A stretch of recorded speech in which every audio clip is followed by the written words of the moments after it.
come to the table where love is poured out, in bread and wine, in water and towel.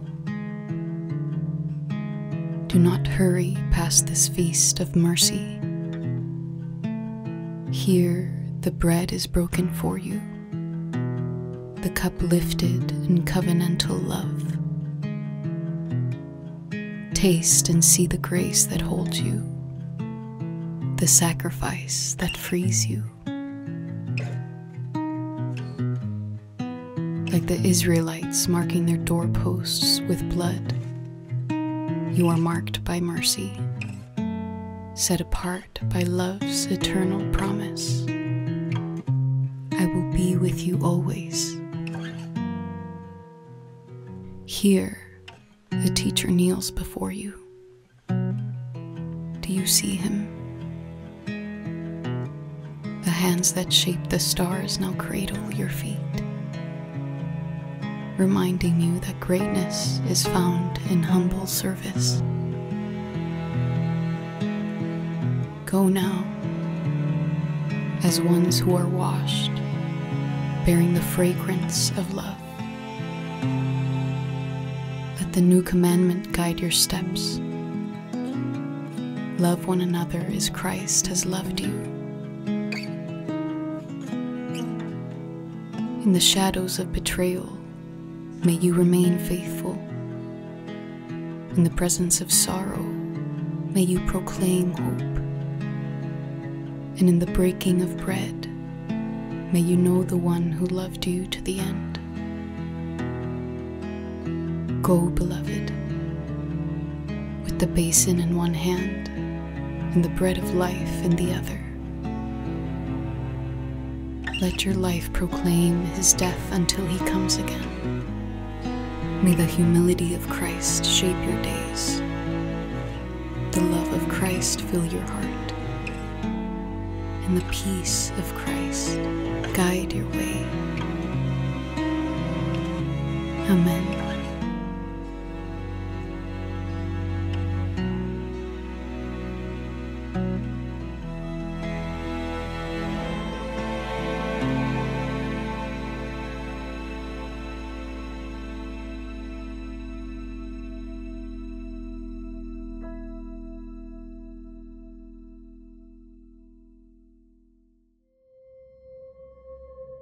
Julle het gehoor dat daar gesê is, jy moet jou naaste lief hê en jou vyand moet jy haat. Maar ek sê vir julle, julle moet jou vyande lief hê, seën die wat vir julle vervloek, doen goed aan die wat vir julle haat, en bid vir die wat julle beledig en julle vervolg, sodat julle kinders kan word van julle Vader wat in die hemele is.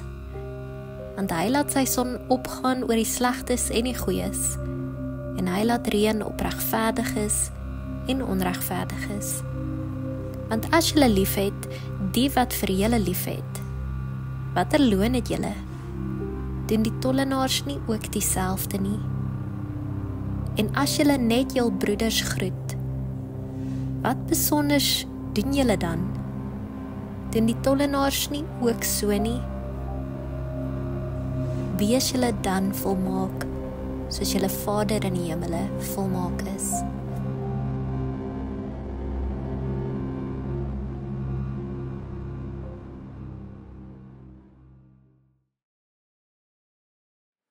Goeiemôre, dit is lekker om saam met jou te wees.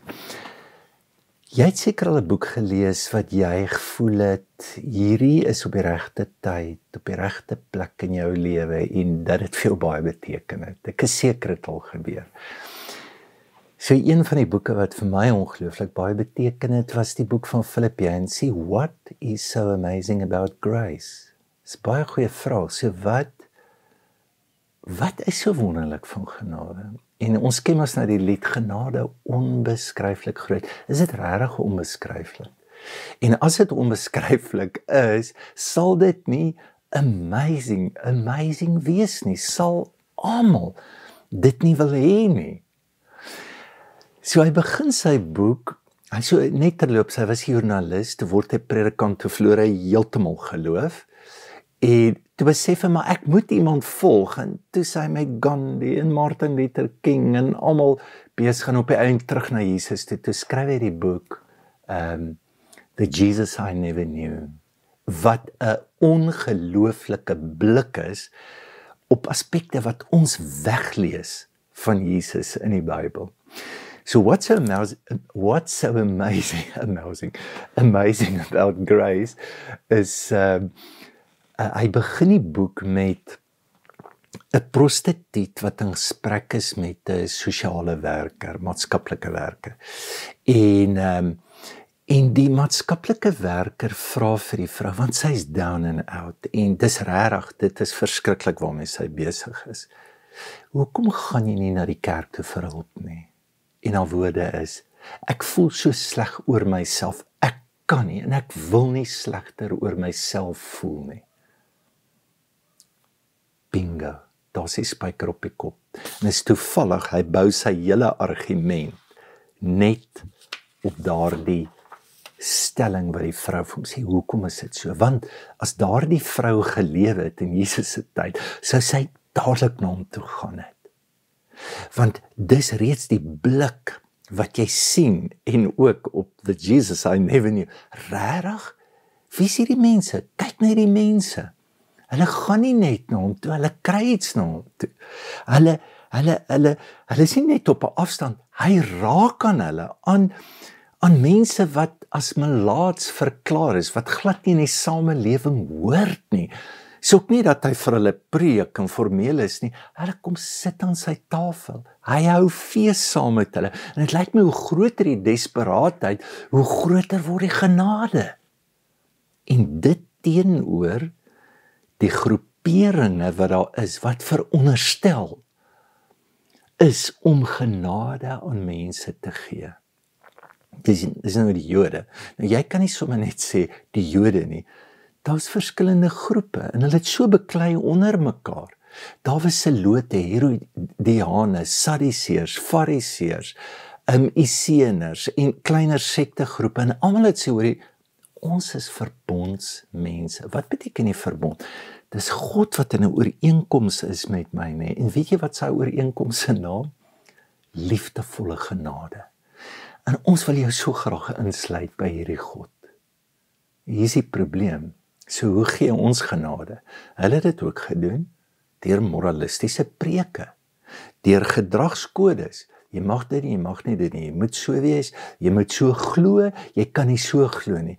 Deur lidmaatskapskontrakte. Nou is jy een van ons. Daar was 7 soorte fariseërs. Jy word amptelik lid van een, deur geestelike aktiwiteite te verhoog. Bid net meer, doen net dit, alles maniere hoe daar geglo is, dis hoe ons genade kan kry. Is nie anders vandag nie. En is ook nie anders buite die kerk nie. Hoe gee ons genade? Ons kan net nie. En wat se kultuur lewe ons? Cancel culture. Hey, ek cancel jou, ek het die power, ek sny jou uit my lewe uit. Dis die regstelsel, ons straf jou. Stelsel wat sê is beter dat jy buitekant is, dat jy nie hier hoort nie. So daar's wonderlike verhale wat mense net terugstoot teen, want dis regtig boos. So julle onthou met die volksmoord in Rwanda, was daar oor die 300,000 mense wat oortredings gedoen het, en is onmoontlik dat howe dit kon hanteer, en het hierdie wonderlike ding begin, wat hulle genoem het Kichacha, dis howe, en die ouderlinge het dit bestuur in daardie tyd, wat hulle gesê het, as daar konflik of oortredings is, kom ons hanteer dit op so 'n manier. En al wat hulle gesê het, in steede van straf, kom ons dink aan genesing. Hulle het sê, in steede van om te blameer, kom ons praat. In steede van net laat die regsyg gang, kom ons bring die gemeenskap in. In steede van om hulle uit te haal, kom ons sit hulle in. Lees nie die stories, dit is ongelooflik, dit is amazing.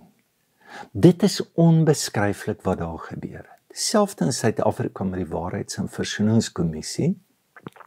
Ja, en baie van die goed wat verkeerd geloop het, is is mense wat vir die verkeerde redes 'n vinnige en 'n goedkoop genade wil afkoop. So, daar's 'n ongelooflike uitnodiging in die Bybel wat ons uitnooi na 'n manier wat ons genade kan ontvang en waar ons geroep word om genade te kan gee. En om te kan sien wat doen ons as ons dit nie gee nie. En hoe gevaarlik lê dit wat agter die kap van die Bybel lê. Wat is hierdie ding? Dat ons so selfregverdigend is. Wat is hierdie ding dat ons so veroordelend is? Daar's 'n magsdinamika wat daar lê. Want enige mens wat met skaamte en met kwesbaarheid sukkel en hy kom vir hulp, dis 'n verskriklike brose verhouding waarin jy ingaan. En is gewoonlik die donker kant is waar superioriteit en beheer inskop. En wat baie keer gebeur in kerke is dat daar word amper 'n aangeleerde hulpeloosheid oorgedra aan mense. In politieke partye ook. Dat ek sal jou sleg sê en ek sal laat jou verstaan dat jy 'n gebroke mens is of dat jy 'n afhanklike is, sodat jy nie meer vir jouself sorg of dat jy nie meer verantwoordelikheid neem vir jou eie lewe en dat jy ophou groei in jou lewe. Dis 'n aangeleerde afhanklikheid. So waarna toe nooi die Bybel ons uit? So kom ons vra eers, wat is genade? So in die Bybel die woord is liefdevolle genade, welwillendheid, deernisvolle liefde. Dis 'n klomp woorde. In 'n Jood sal vir jou sê daai woord se naam is Gesed. En hy's totaal teen die menslike natuur. So Philip Yancey sal sê, God's grace means there's nothing I can do to make God love me more and nothing I can do to make God love me less. It means that even I, who deserve the opposite, are invited to take my place at the table of God's family. Om te dink, God weet alles van jou. Is jou grootste behoefte, dat mense alles van jou weet en hulle is nog ontsettend lief vir jou. Is jou grootste behoefte, dat al maak jy foute in die toekoms en jy gaan, dat mense vir jou lief bly. God is so. So waar die woord die eerste keer voorkom is in Genesis 6, en Noag het genade by God gevind. Jy sien, God is die akteur. Hy bring die genade in, toe kry Noag dit. Is nie Noag was so nice ou en toe happen het vir hom nie. Inteendeel, lees net hoofstuk 9, 3 hoofstukke verder, dan drink hy homself dronk, hy bring skaamte oor sy familie. Het God enigsins sy liefde verander teenoor hom? Nee, glad nie. So miskien net 3 goed oor genade. Genade sal altyd verwondering bring. Dat jy gaan uitloop, woorde gaan opdroog, want dit lê buite die veld van woorde. Dink vir 'n oomblik net jou asem. Ek wil jy haal nie asem, omdat jy geleer het om asem te haal nie. Jy haal asem, want God kies om jou aan die lewe te hou. En elke oomblik, elke sekond word jy deurdrink met dit wat God genade noem. En dan in hierdie lewe is daar bewegings wat God na ons toe kom met genade. Dis nie 'n beloning van 'n geestelike poging wat jy aangewend het nie. Dis 'n omhelsing nog voor jy enige poging probeer. Soos die verlore seun. Die pa hardloop na die verlore seun. Die pa soen hom nog voordat hy kan sê ek is jammer. Dis genade. Nie die tweede ding oor genade, waar kry dit? Is baie meer in kwesbaarheid en passiwiteit as wat jy besig is. Wat doen ons kultuur? Ons moet produseer, ons moet besig wees. Weet jy wat dan? Dan gaan ons kry. Nou pas ons dit toe in genade. Ons moet meer bid, ons moet meer goed doen. Dan gaan God ons seën. Gee 'n bietjie, dan gee God vir jou. So, dis andersom. Dit begin in die ontvang. So Jesus se hele lewe kulmineer in die laaste 24 uur wat hy wou doen. Niks. Hy doen nie 'n wonderwerk nie. Wat hy wel doen is, hy gee genade. Vader, vergewe hulle. Hulle weet nie wat hulle doen. En kan jy sien die ou langs hom? Here, dink asseblief vir my. Jy sien waar genade is en jy genade sien, kan jy nie anderster as om opgeneem te word, om geraak te word, om besiel te word deur dit. En hy sê, Here, dink aan my, en Jesus sê vir hom, jy is saam met my in die paradys. Dis nie omdat hy sy sonde bely het of iets goed gedoen het nie. Sien, dit is eintlik die skandaal van genade, soos wat Tim Keller dit noem. Dat daar's nie woorde vir dit nie. So dit beteken, wanneer ons daai genade ontvang, Jesus se lewe was ook een van aktiwiteit, is nie net ontvang nie, en ons sien genade deur ook in dit wat ons doen. So Walter Bruggeman is verlede week oorlede, en hierdie hele week, ek kan nie ophou aan te dink nie, en ook oor wat hy oor genade gesê het. Hy het sê, wil jy genade sien, weet jy wanneer is dit onbeskryflik? Is wanneer dit kom in oorvloed, en in aktiwiteit na ons lewe toe, teenoor hierdie verskriklike skaarste mentaliteit, ek moet by mekaar maak, ek moet hê, ek moet net genoeg hê, gaan ek alright wees. Genade sien jy, hoe God vrygewig homself gee, en in en deur die lewe aan ons gee, en niks terughou nie. So, hy sê nie genade net as vergifnis nie. Hy sien genade as God wat hom vrywillig self gee en na ons toe kom, ook in die tasbare. Dan vat hy die storie van Israel in die woestyn. Hulle is regtig ongehoorsaam, hulle is tyd. Hulle wil terug aan Egipte toe. Wat doen God? Straf hulle? Nee. Hy gee vir hulle man, hy gee vir hulle brood uit die hemel. En hulle verlang na vleis, hy gee maar vir hulle kwartels ook. Hy sit hulle nie op 'n vegan dieet nie.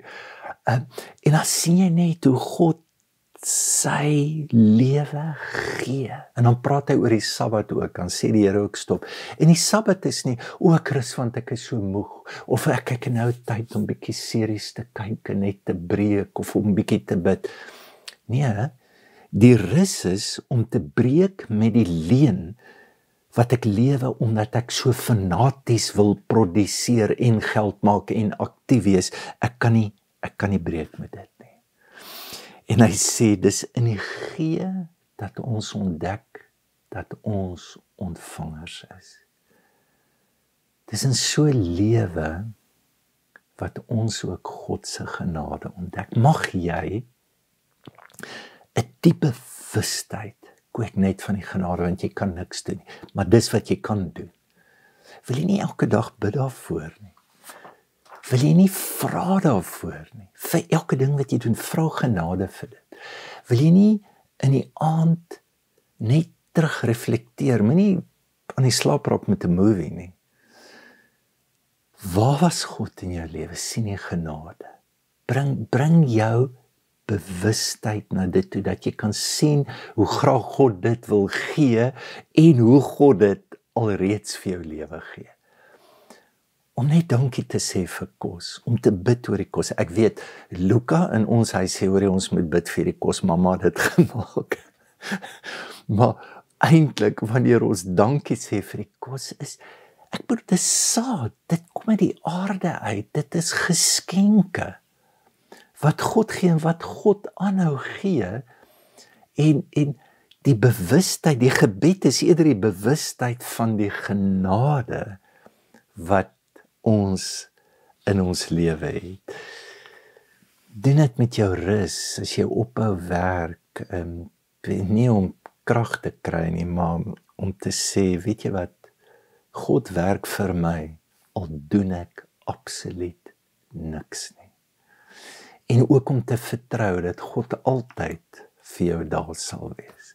En ek wil jou uitnooi, wil jy nie nagmaal hou vandag nie? En daai broodjie, jy ontvang dit. Jy kom nie na die nagmaaltafel toe omdat jy dit verdien nie. O, ek's gered. Nee, weet jy dat Paulus bedien die nagmaal aan mense wat God nie ken nie, op die boot, toe die boot sink. Jy onthou daai storie. Dis reeds omdat ons genade nodig het, en wil jy nie daai brood en daai wyn net vat vandag.